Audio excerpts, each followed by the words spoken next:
నేను వీళ్ళని తీసుకొచ్చి సాక్ష్యం చెప్పించినప్పుడు కూడా వీళ్ళు అంజీ భార్యలని నేను ఎప్పుడు చెప్పలేదు. అతను కేవలం పిల్లల కోసం మాత్రమే ట్రై చేశాడని చెప్పాను. కానీ ఈయన మాత్రం నిజాన్ని అబద్ధం చేయడం కోసం నా జూనియర్తో వాళ్ళ కార్ గిఫ్ట్గా ఇప్పించి తనకు కావాల్సిన సాక్ష్యం చెప్పమని ఫోర్స్ చేసి మరీ లాక్కొచ్చాడు. ఇచ్చారు సార్.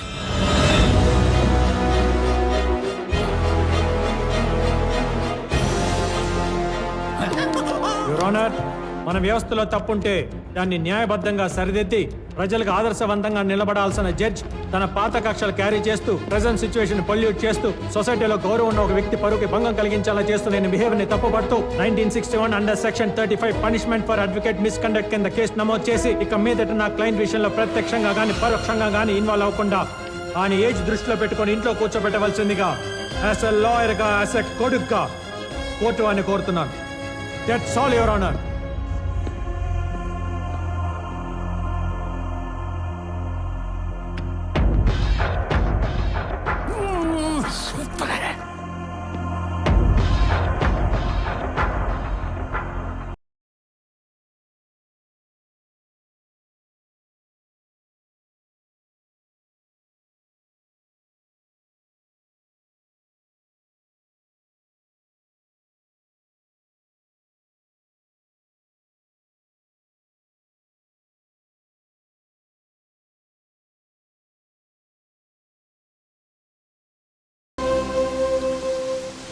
గతం అనేది రియర్ వ్యూ మిర్రర్ లాంటిది.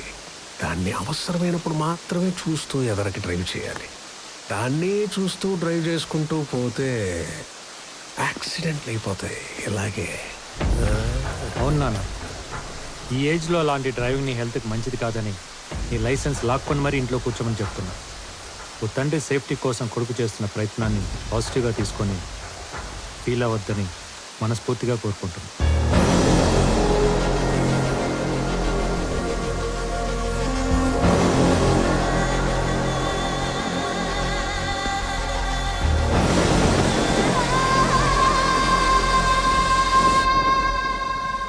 నిజంగా నా కోసం ఇంత చేస్తావని నేను ఇమాజిన్ చేయలేదు లక్కి. పాప నువ్వు ఎంత సిన్సియర్గా వర్క్ చేసినా ఎక్కడో నీ మీద వచ్చిన డౌట్ ఉండేది. ఎంత డబ్బు కోసమైనా సొంత తండ్రిని భర్త శత్రువులా చూస్తాడా, ఆయన శత్రువునే గెలిపిస్తాడా అని. కానీ నేను రాంగ్ అని ప్రూవ్ చేసావు. నీ కమర్షియాలిటీ ముందు ఎలాంటి రిలేషన్షిప్ అయినా వేస్ట్ అని నిరూపించేసావయ్యా. ఇదిగో నీకు డబుల్ ప్రమోషన్ ఇస్తున్నా. రేపు నేను ఎమ్మెల్సీగా ప్రమాణ స్వీకారం చేశాక మంత్రిగా ఛార్జ్ తీసుకోబోతున్నా. నా లాబింగ్కి నువ్వే హెడ్. రెచ్చిపో, కావలసినంత దోచుకుని దాచుకో. Thank you so much sir. Thank you.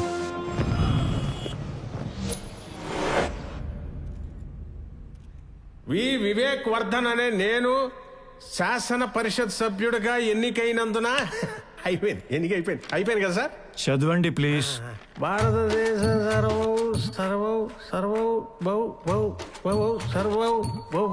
సార్వభౌమాధికారాన్ని ఆయన చెప్పిందే చేస్తానని, సమగ్రతని కాపాడుతానని, నేను స్వీకరించబోయే కర్తవ్యాన్ని అశ్రద్ధతో శ్రద్ధాశక్తులతో చెప్పేది ఆపండి. ప్లే. ఏం ప్లే? ప్రముఖ పారిశ్రామికవేత్త మరి కాసేపట్లో ఎమ్మెల్సీగా ప్రమాణ స్వీకారం చేయబోతున్న మిస్టర్ వివేక్ వర్ధన్ ఇంట్లో లభ్యమైన మృతదేహం. ఆ మృతదేహాన్ని క్యాబ్ డ్రైవర్ ఇస్మాయిల్దిగా గుర్తించిన పోలీసులు.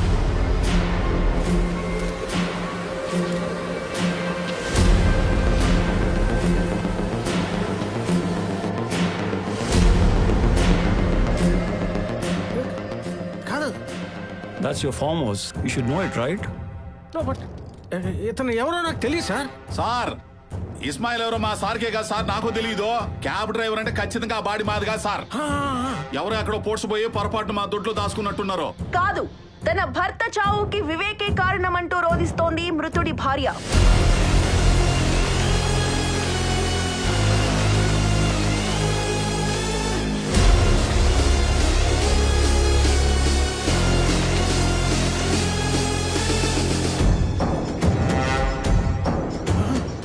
దివాకరం, ఎవరిని తెచ్చావురా? అమూల్య ఆ సచ్చినోడికి పెళ్ళం ఎలా ఇద్ది? నువ్వు వెళ్ళడుగు. ఉండి దీన్ని పని చెబుతున్నా. కాలి bye. She's your wife, right? ఏదో ఇదంతా ఏదోలా ఉంది. ముందు ఈ paper No. Wait. Let her speak. ఆ వివేక్ నా మీద కన్నేసి నా భర్తని కొట్టి చంపి తన్ని పెళ్లి చేసుకోకపోతే నా కూతుర్ని చంపేస్తానని బెదిరించి నన్ను షాదీ చేసుకున్నాడు. లేదు, తను అబద్ధం చెప్తాను సార్. చూడండి, ఆ వివేక్ పిఏ దివాకరం ఫోన్ చేస్తున్నాడు. మీరే వినండి ఏమంటాడో. అమూల్య బురక వేసుకుని ఏం చేస్తున్నావు అసలు అక్కడ నువ్వు? నేను అమూల్య ఏంట్రా ఎదవా. మేరా నామ్ శైలా బాను. ఇస్మాయిల్ కా బీవీ హూ మే. బీవీఓ బీపీఓ ముందు అర్జెంట్ గా అక్కడి నుంచి వచ్చి రా రా రా. రాకపోతే ఏం చేస్తారా? రాకపోతే చుట్టు పట్టుకుని ఇచ్చుకొస్తారు మా వాళ్ళు, తెలుసునా?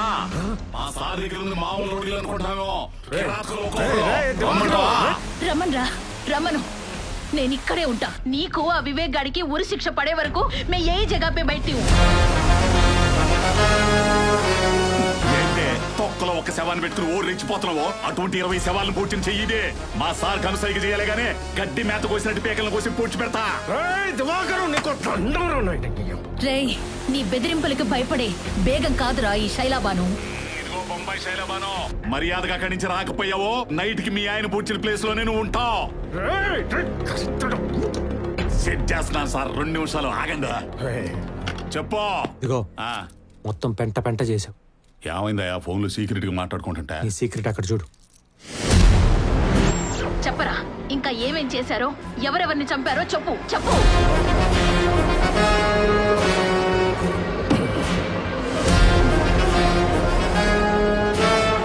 హలో, ప్యారగాన్ చెప్పులు షాపా? కొండ ఐస్ క్రీమ్ మీద చెర్రీ పండు ఏమైనా ఉందా? గుండె ఐస్ క్రీమ్ ఉందంట, కావాలా? నేను కంప్లీట్ నేను చదివేస్తాను. జైలుకి వెళ్ళి చదువుకోండి. జైలుకి వెళ్ళి చదువుకోండి.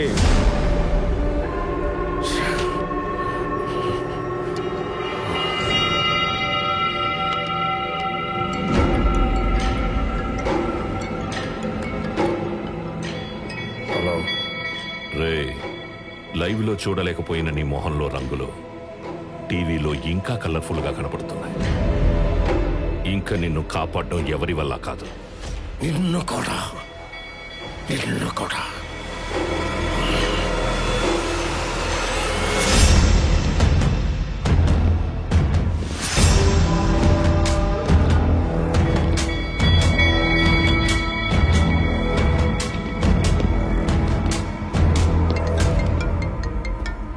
హలో,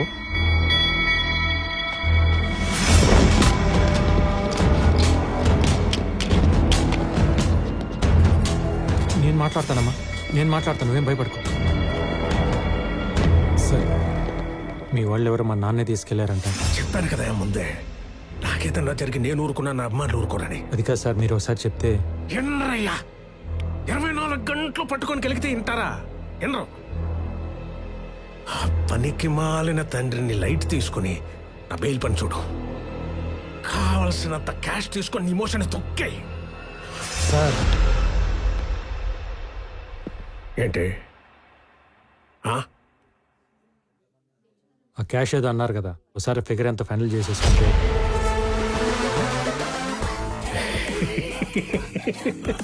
వచ్చావయ్యా.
చెప్పులకి బెయిల్ ఎంతవరకు వచ్చింది? చాలా కష్టం సార్. మీ అభిమానులు చేసిన పనికి మిమ్మల్ని బయటికి తీసుకురావటం ఎవ్వడి వల్ల కాదు. అవును సార్, పాపం సిన్సియర్గా లీగల్గా పనిచేసే మనిషిని తీసుకొచ్చి బ్లడ్ బయటకు వచ్చేలా కొట్టారు సార్. ఆ కొడితే కొడితే ఏంటా, నేను మీ మనిషిని కాబట్టి మీరు ఇచ్చిన డబ్బులు తీసుకుని గమ్మునుంటా.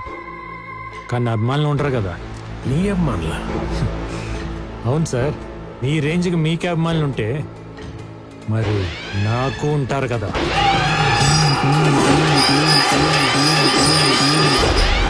Hard core fans.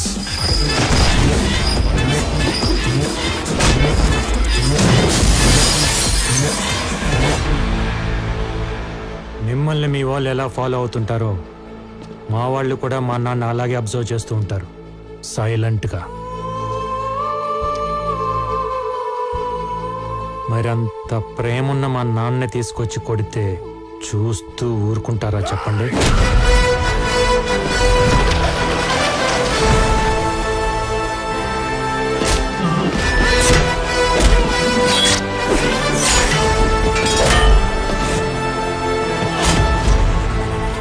అందులోనూ అభిమానులంటే మీ వాళ్ళ ట్విట్టర్లో ట్వీట్లు వేసుకొని ట్రోల్ చేసుకునే సోషల్ మీడియా బ్యాచ్ కాదు సార్.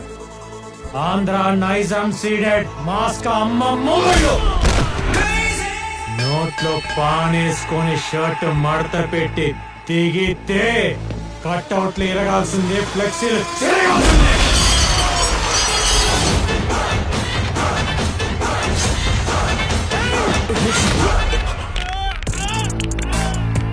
అన్నట్టు మీకు చెప్పడం మర్చిపోయా, నా ఫ్యాన్స్ లో ఒక సైకో నా కొడుకున్నాడు. వాడికి మా నాన్నంటే మరీ పిచ్చి. ఈ లచ్చిగాడి కట్టిపట్టుకొని మా నాన్న పడవటానికి వస్తే వాడిని కొట్టాడు చూడండి. ఇది అలాగే లైన్ లో ఉన్నాను సార్, చెప్తా.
మీ దగ్గరికి వచ్చింది లైఫ్ సెటిల్ చేసుకోవడానికి కానీ ఓల్డ్ రివెంజ్ ఫార్మాట్ స్టోరీ లాగా మా నాన్న పగల క్యారీ చేసి ప్రెసెంట్ నా కెరీర్ని పాడు చేసుకోవడానికి కాదు.